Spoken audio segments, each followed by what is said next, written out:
What's the worst example of spoiled behavior you've seen from a kid?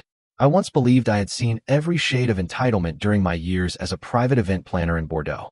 That changed on the day of a certain child's 10th birthday. The family lived in a restored chateau outside Saint-Emilion, with vineyards stretching like green velvet all around.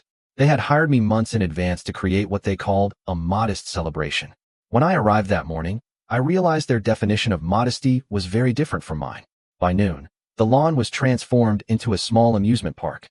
There was a carousel, a chocolate fountain taller than I was, and a team of performers dressed as characters from the boys' favorite video game.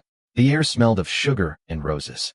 Everything shimmered under the soft golden light of late summer. I tried to keep my mind on the schedule, reminding myself that extravagance was just part of the job. The boy appeared wearing a silk suit and sunglasses that probably cost more than my month's rent. His parents followed proudly, taking pictures as if they were royalty. For a while, everything went according to plan.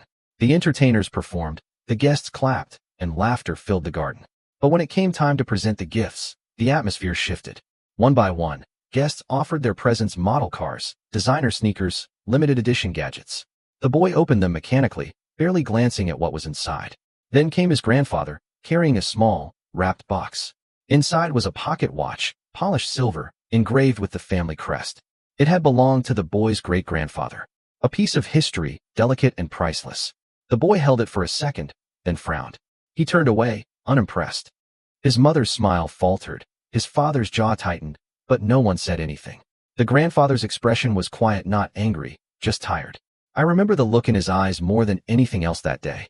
It was the look of someone who realized that a legacy could be wasted in a single moment of indifference. After that, the celebration lost its warmth. The music continued, but the laughter turned hollow. Guests drifted away earlier than planned. When the sun began to set, I walked alone through the garden to gather the leftover decorations. Balloons deflated one by one, their colors fading against the lavender sky. The pocket watch lay forgotten on a table near the fountain, untouched, glinting faintly in the dying light.